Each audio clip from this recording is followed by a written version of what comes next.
Assalamualaikum warahmatullahi wabarakatuh. Al-Fatihah. A'udzu billahi minasy syaithanir rajim. Bismillahirrahmanirrahim. Alhamdulillahi rabbil alamin. Ar-Rahmanir Rahim. Maliki yaumiddin. Iyyaka na'budu wa iyyaka nasta'in. اهدنا الصراط المستقيم صراط الذين أنعمت عليهم غير المغضوب عليهم ولا الضالين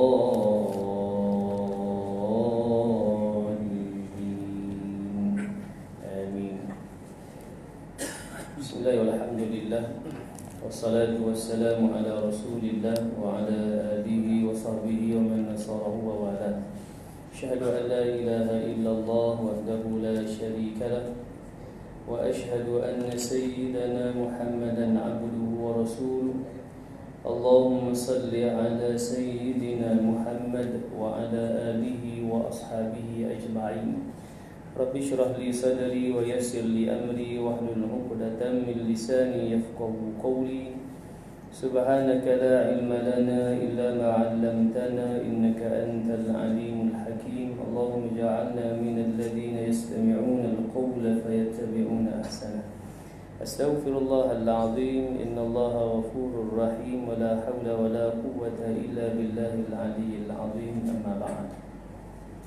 Semuliakan Tuan Imam, Tuan Bilal, Tuan pengurusi dan seluruh ahli jawatan kuasa masjid, tuan-tuan, puan-puan, hadirin hadirat, mudah-mudahan dirahmati Allah. Alhamdulillah, kita memanjatkan kesyukuran kepada Allah. Dan pada malam ini masih lagi diberikan kesempatan, masa dan waktu untuk kita hadir ke masjid.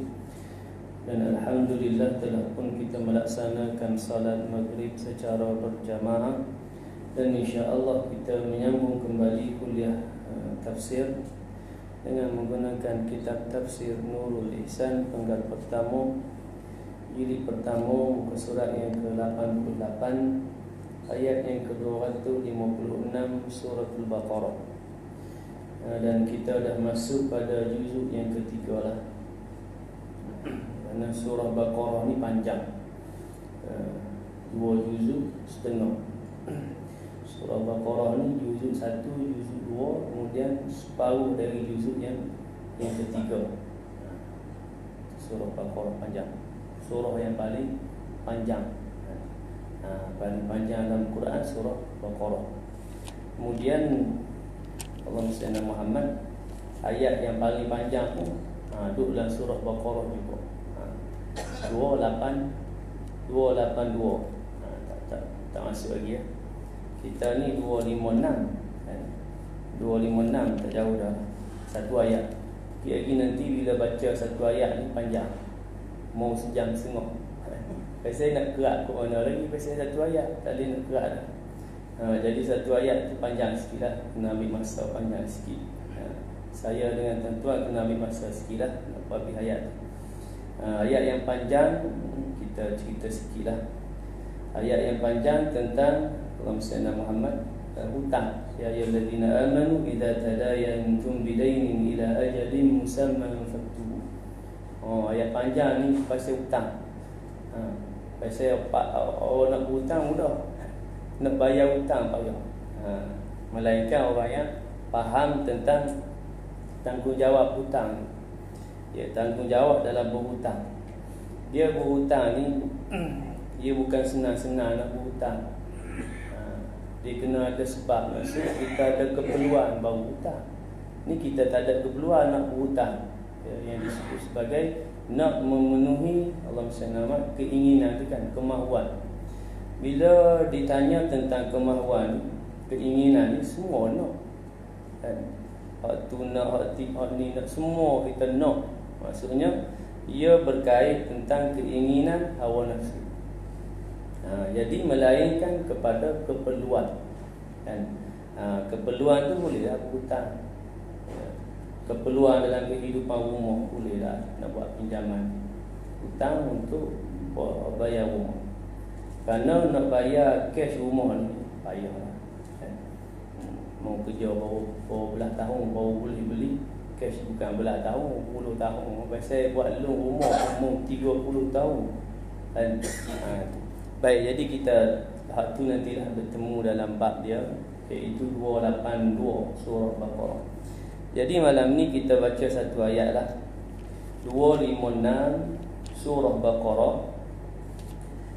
Kena sekali lagi ada tahlil, hajat tahlil, jadi kita baca satu ayat. Biasa kita baca 2 atau 3 ayat. Kalau ayat panjang, satu ayat. Jadi kerana ada hajat tahlil, kita raikan hajat tahlil tadi ni. Jadi kita baca satu ayat, ambil kepahaman satu ayat, 256 surah Baqarah. Baik, duduk di juzuk pertama, muka surat pertama. Baris apa tu duduk di bawah pada muka surat yang pertama. Ayat ni selepas daripada ayatul kursi. Baik, jadi kita baca dulu ayat tersebut. A'udzubillahi minasyaitonirrajim. La ikraha fid din. Qad tabayyana ar-rushdu minal ghayy. فمن يكفر بالطاغوت ويؤمن بالله فقد استمسك بالعروة الوثقى لا انفصام لها والله سميع عليم. صدق الله العظيم. لا إكراه في الدين. Duduk di muka surat 88 baris pertama. La ikraha fid din, tiada dikerasi pada agama atas maksudnya. La ikraha fid din, tidak ada paksaan dalam agama. Jadi tak boleh nak paksa. Dalam beragama ni tak boleh nak memaksa. Ya. Jadi kita bertemu dengan boleh jadi yang bukan Islam, agama apa, Kristian, Hindu, Buddha kan. Kita tak boleh paksa dia masuk Islam. Walaupun kita sebut kerana dia kalangan yang lemah, dia kalangan yang minoriti lemah, jadi kita ada kuasa atas dia. Dan kita walaupun ada kuasa atas kelemahan dia, kita tak boleh paksa dia untuk masuk Islam. Malah ada kita sebutkan sebagai tanggungjawab pada kita untuk memberikan apa tu yang disebut sebagai lakum dinukum waliyadin. Bagi kamu agama kamu. Makna kita tidak mengganggu agama mereka. Mereka nak beribadat, cara ibadat mereka ya mereka. Cuma jangan mengganggu kita lah. Lakum dinukum, bagi kamu agama kamu, waliyadin, bagi aku agama. Jadi mereka beragama apa pun ya, kita tidak menghalang, kerana nak paksa kepada Islam tu dilarang. Cuma tak boleh merentasilah masuk. Kita cantik dah, kerana hukum kita jelas, tak boleh paksa. Kemudian tak boleh hina agama yang lain, kerana ayat Quran sebutkan sekiranya kamu menghina Tuhan agama yang lain, pasti mereka akan menghina Tuhan kamu, yakni Allah. Larangan tu, larangan menghina Tuhan agama lain. Kerana bila kita hina mereka, pasti akan ada tindak balas daripada mereka. Jadi jelas dalam suratul Kafirun, lakum dinukum waliyadin, bagi kamu agama kamu, bagi aku agama. Cuma jangan merentasi seperti berlaku beberapa perkara sebelum-sebelum ini. Umpamanya menghina Nabi SAW. Yang tu merentasi. Dan Allah SWT memang kita marah. Kita terkesan dengan tindakan yang dilakukan oleh mereka, kerana mereka menghina agama kita.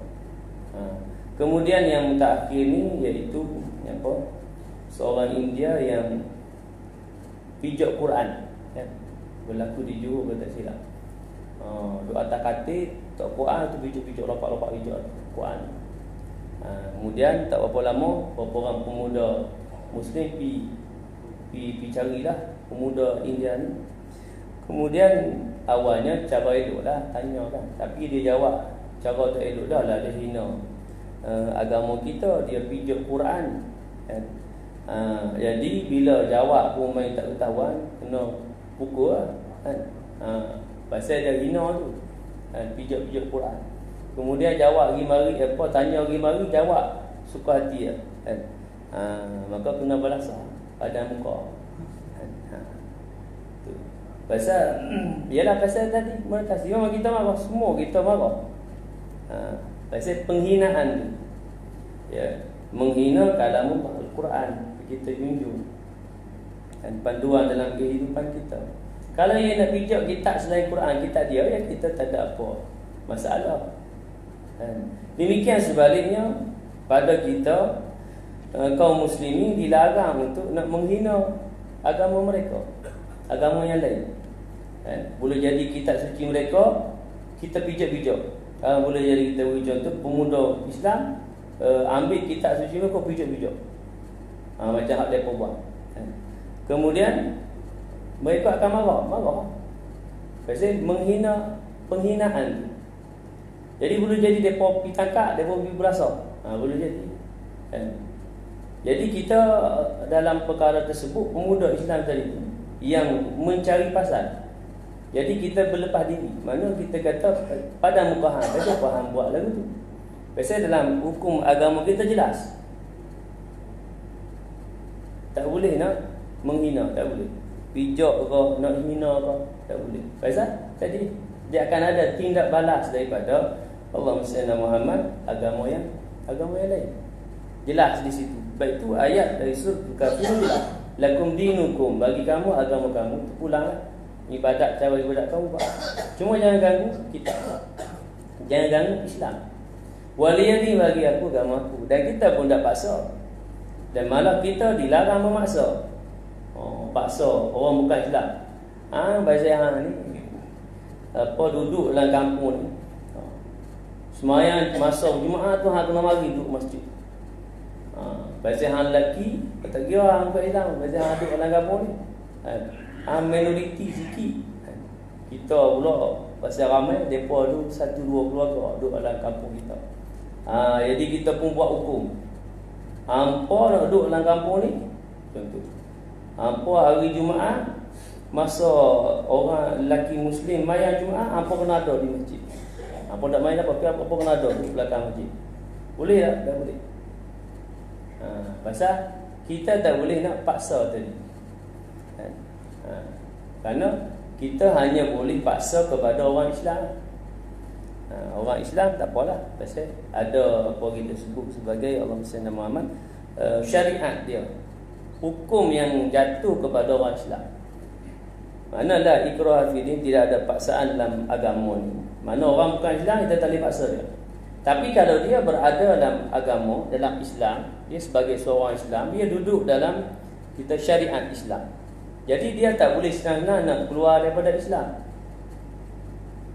Tak boleh senang-senang nak keluar. Membadala dinu faqtulu. Barang siapa yang tukar agama, maksud dia keluar dari Islam, faqtulu, kena bunuh. Pasal dia duduk dalam Islam lah. Hak ni dia tak Islam, kita tak boleh paksa. Dia nak masuk Islam, ya kita terima, kita alu-alukan. Bila dia duduk dalam Islam, dia duduk dalam sistem Islam, dia kena akur dengan syariat Islam, laksanakan segala syariat Islam. Baik. La ikraha fid din, tiada dikerasi pada agama atas maksudnya. Tak boleh nak kerah, nak paksa. Nak paksa supaya masuk Islam tu dilarang. Nak beri nasihat, nak berdakwah tak apa. Nak menerangkan keindahan Islam tak apa. Paksa, iaitu dikerasi, nak kerah, paksa. Ugu kau paksa kau tak boleh. Kita nak terang keindahan Islam tak apa. Supaya dengan kita cerita tentang Islam tu membuka mata dia bahawa Islam ni agama yang benar. Tak apa. Kemudian dengan secara sendiri dia nak masuk Islam, ya alhamdulillah. Hak paksa tu tak boleh. Nak terang, nak dakwah tak ada masalah. Malah disuruh untuk menyebarkan Islam, dakwah. Qad tabayyana ar-rusydu minal ghayy. Sungguh telah nyata iman Islam daripada kufur. Sungguh telah nyata iman Islam daripada kufur. Tentang iman Islam ni, iman ni Allahumma salli ala Muhammad, kalau kita paksa sekalipun, kalau dia masuk secara terpaksa sekalipun, ya, hati dia tak suka kepada Islam, dia tidak dinamakan sebagai seorang yang beriman dah. Pasal hati tak suka, kerana terpaksa ya. Kan? Terpaksa je masuk Islam. Pasal boleh jadi kita katakan, tapi Islam tak buat macam tu dah. Kan? Islam tak buat macam tu, walaupun orang bukan Islam berada di bawah naungan Islam, mereka tu sikit sangat, minoriti kemudian lemah. Kita Islam tidak boleh menzalimi mereka. Tapi kalau sebaliknya, kan, berlaku di beberapa tempat yang Islam yang minoriti sikit, depa tindah, depa zalim, depa siksa. Kalau baru ni di mana pula, di India kan, saudara kita yang Islam dizalimi, ada yang dibunuh dan macam-macam. Sebelum ni di China, Uyghur tu kan, maka Allah turun azab. Allah turun penyakit tu, corona, COVID-19. Dia tak sebut corona dah kan. Dia sebut COVID-19. Bahasa orang putih. Baik. Jadi tak boleh paksa, kerana Islam iman itu ia kena benar-benar beriman tu dalam hati. Sebab itu dari sudut ada orang yang dia sembahyang, dia laksanakan ibadah ni, tapi tidak sebenar beriman. Yang Allah nafikan iman mereka, yang disebutkan dalam Allahumma salli ala Muhammad ayat yang ke-8 surah Baqarah awal. Wa minan nasi man yaqulu amanna billahi wa bil yawmil akhir wa ma hum bimu'minin. Dari antara manusia yang berkata amanna billahi wa bil yawmil akhir. Amanna billah, kami beriman dengan Allah dan hari akhirat. Wa ma hum bimu'minin, dan tidaklah mereka itu beriman. Hanya lafaz ya. Siapa pun boleh lafaz bahawa aku beriman kepada Allah dan hari akhirat, tapi hati, Allahumma salli ala Muhammad, kita tak boleh baca. Kita tak boleh baca. Allah tahu. Sebab itulah ayat tersebut Allah nafi, Allah yang menafikan keimanan. Kerana Allah tahu bahawa mereka tu bukan benar beriman, hanya Allahumma salli ala Muhammad berpura-pura, yang sebut munafik. Berpura-pura saja. Dan mereka itu berpura-pura saja, bukan benar-benar beriman. Apalagi kalau sekiranya dikerasi ayat ni. Kalau kita paksa, kalau dia mengucap 2 kalimah syahadah, hanya jadi di lidah ya, pasal terpaksa. Lagilah kalau diugu, pisau di leher, mu masuk Islam. Mu mengucap 2 kalimah syahadah. Kalau mudah mengucap ni, nampak ni pisau. Dia pun mengucap lah. Tapi mengucap 2 kalimah syahadah tu di bibir lah. Dia tak mari di hati, pasal dia bukan nak, kerana dipaksa. Gitu. Sama juga bagi kita orang Islam ya. Baik, kalau sekiranya di Allahumma salli ala Muhammad dipaksa, dipaksa supaya keluar Islam ke, dipaksa supaya menyatakan yang tidak patut kan? Seperti mana yang disebutkan Ammar ya. Masalah Muhammad yang mana yang dipaksa kan, dipaksa Allahumma salli ala Muhammad untuk meninggalkan Islam, kembali kepada agama nenek moyang, dan atau menghina Nabi. Dia dua tu. Kalau tidak akan dibunuh kan? Maka Allahumma salli ala Muhammad bila mana dipaksa, maka paksaan yang dituruti ya, hanya sekadar lafaz di bibir saja, ya, tidak hati-hati, maka dimaafkan. Kerana untuk menyelamatkan nyawa, melepaskan diri daripada kezaliman, dibolehkan. Tapi kalau tetap lagi, maksud kata masih lagi tidak mahu ya. Tidak mau menyatakan untuk keluar Islam, tidak mau menyatakan macam tadi suruh hina Nabi, tidak mau. Lepas tu dibunuh, maka hak tu lebih aula, lebih utama kerana mati syahid. Tapi ada jalan tadi, kerana nak menyelamatkan nyawa hanya sekadar di bibir saja. Demikian juga lah ni, demikian ayat ni. Kita paksa pun dia di bibir je, maka tidak sempurna juga. Jadi tidak perlulah paksa, melainkan dia memang nak masuk Islam. Dia melihat keindahan Islam, ya, melihat kebenaran yang ada dalam Islam, maka dia tertarik kepada Islam, dia masuk Islam. Ya, yang tu. Yang itulah baru benar-benar Allahumma salli ala Muhammad beriman. Baik. Maka di sini ada kisah dia lah yang kata apa? Sebab nuzul. Turun ini ayat pada Abu Husain Ansar. Ada baginya 2 anak laki-laki jadi Nasrani atau Kristian. Mengendaki ia Islam. Makna ayah ni, si ayah Abu Husain nak berkendak 2 anak lelaki yang masuk Islam.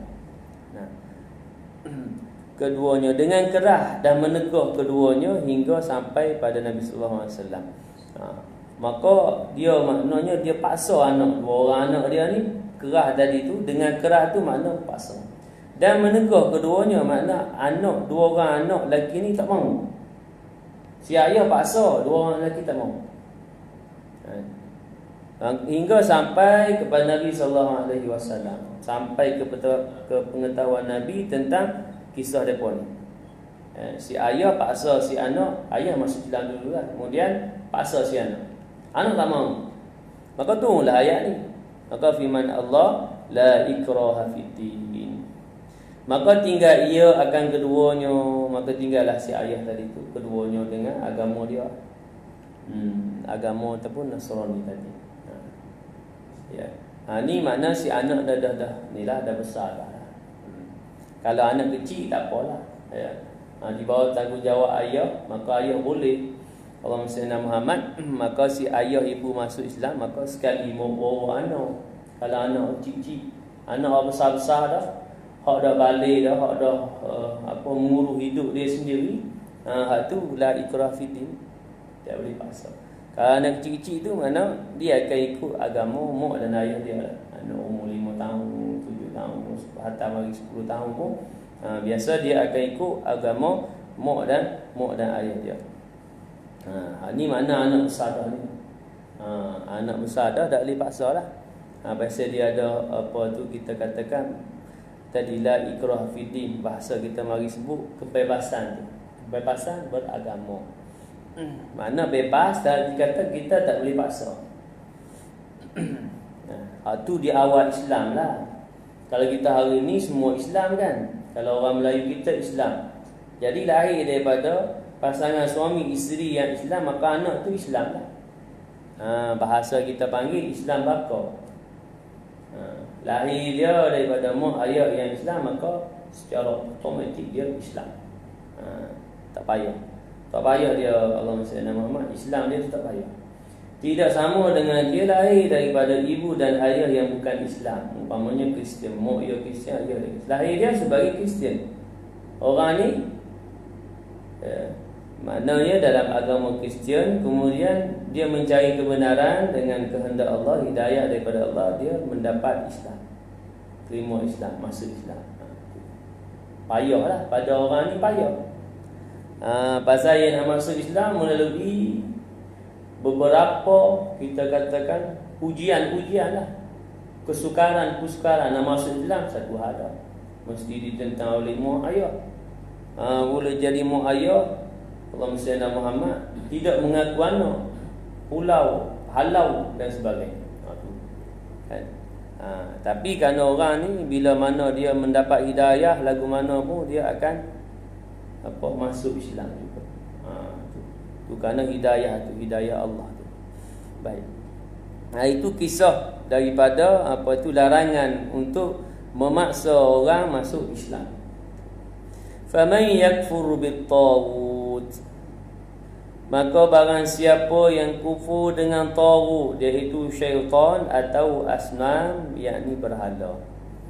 Mana orang yang setelah diberi peringatan, setelah diberi dakwah, ya, maka dia tegur dengan kekufuran. Seperti mana tadi itu Abu Husain, anak dia dua orang lelaki Nasara, Kristian, yang telah awalnya dipujuk oleh si ayah, tapi tak mau, maka dikerasi dia ataupun dipaksa, tak mau juga. Jadi maka tetap dia dalam kufur. Maka barang siapa yang kufur dengan taghut, iaitu syaitan atau asnam, yakni berhala, nyembah berhala, wa yu'min billah, dan beriman ia dengan Allah, faqad istamsaka bil urwatil wuthqa lam fisama laha, maka sungguh telah bergantung ia dengan tali yang kukuh, tiada putus baginya. Maka barang siapa yang kufur dengan taghut, iaitu syaitan atau asnam, kemudian wa yu'min billah, maksud ni barang siapa yang mengingkari, ingkar dia daripada taghut, lawan dia beriman dengan Allah. Mana dia ingkar taghut, maka dia beriman kepada Allah. Faqad istamsaka bil urwatil wuthqa, maka sungguh telah bergantung ia dengan tali yang kukuh, tiada putus baginya. Lam fisama laha, maka tali berpegang pada tali yang kukuh, tiada putus, tiada putus baginya. Wallahu sami'un alim, dan bermula Allah Ta'ala itu Tuhan yang amat mendengar, lagi bagi perkataan, lagi amat mengetahui dengan perbuatan. Karena sami' mendengar, dengar akan segala perkataan hamba, lagi alimun mengetahui akan apa yang diperbuat oleh hamba. Jadi masuk fardu isyak, kita beri laluan azan isyak dulu. Ya. Ya, silakan.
Baik, kita sambung sikit lagi, kemudian kita tahlil lah, tahlil lah sebelum isyak, sebelum salat isyak.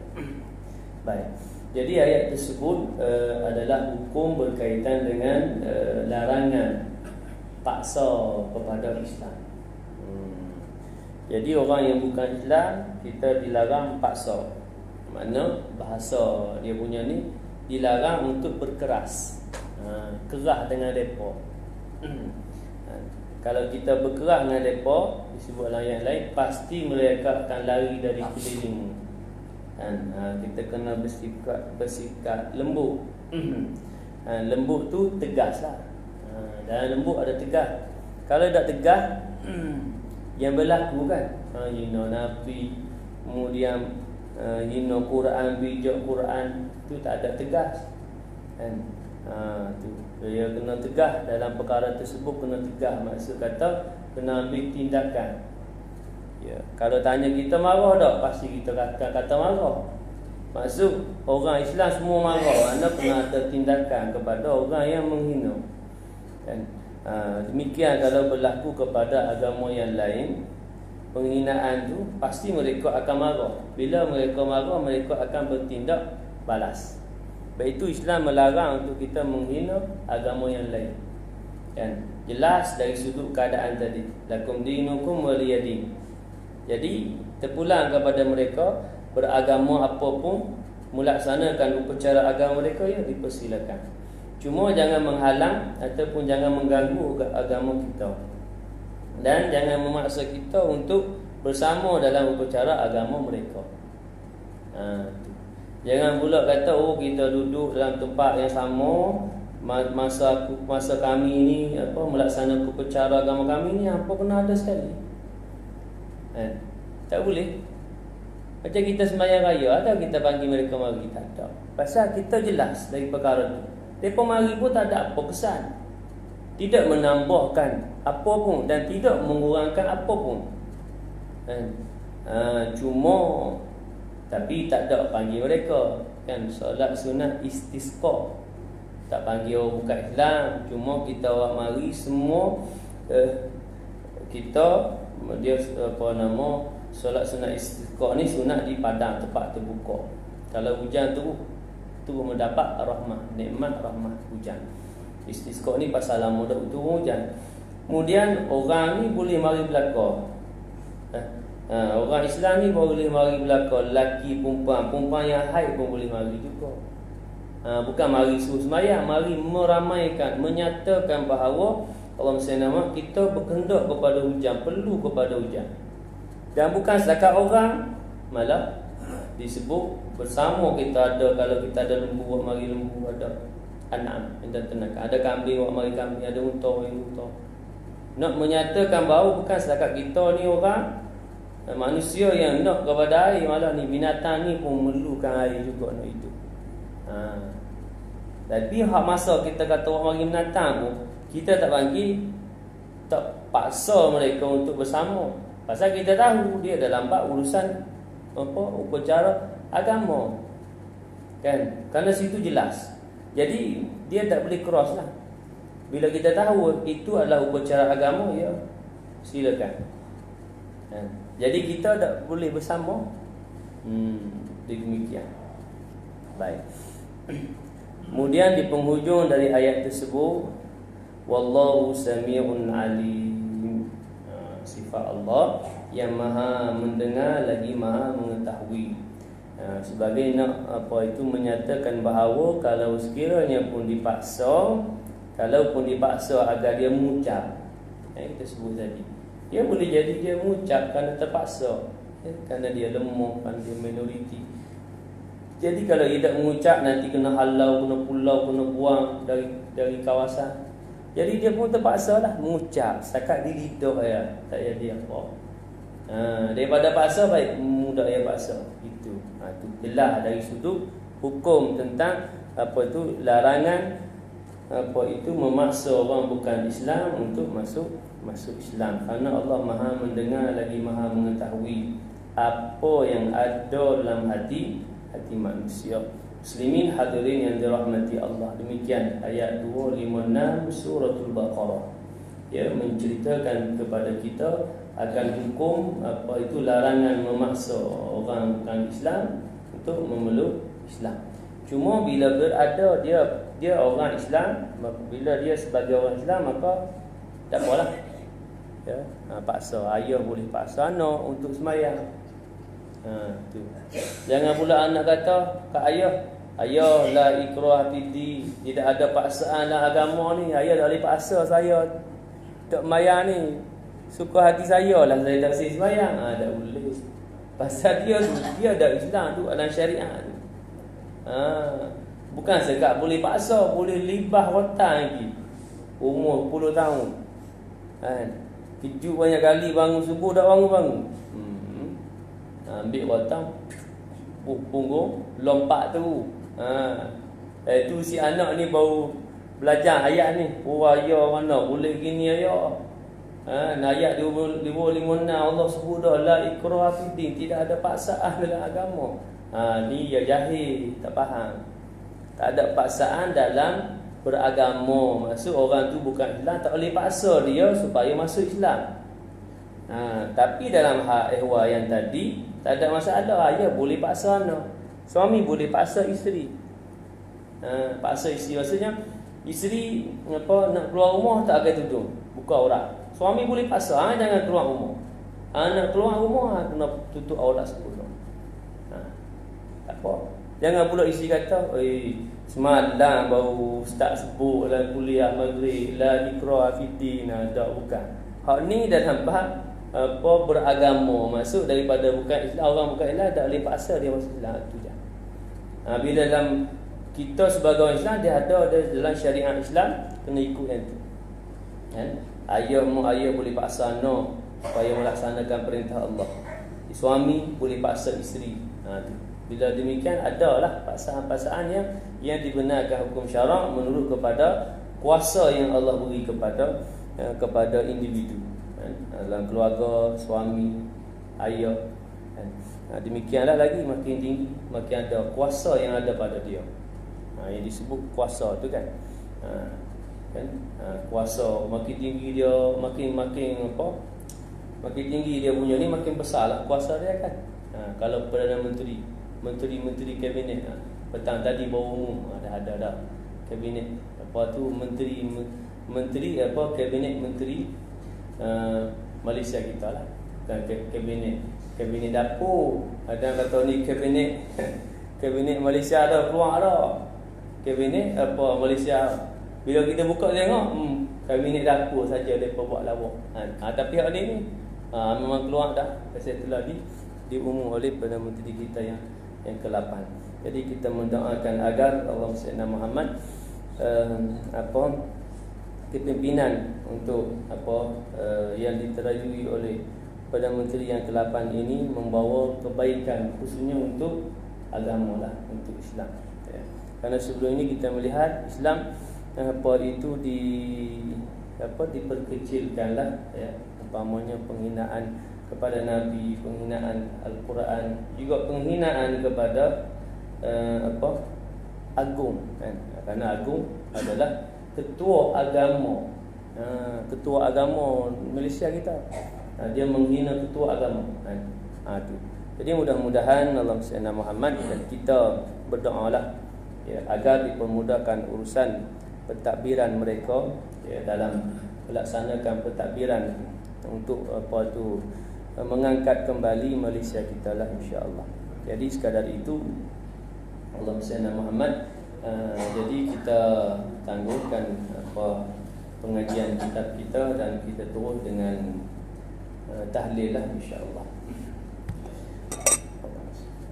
Astaghfirullahal azim alladzi la ilaha illa huwal hayyul qayyum wa atubu ilayh.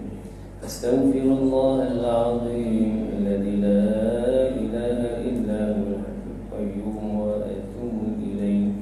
Astaghfirullahal azim alladzi la ilaha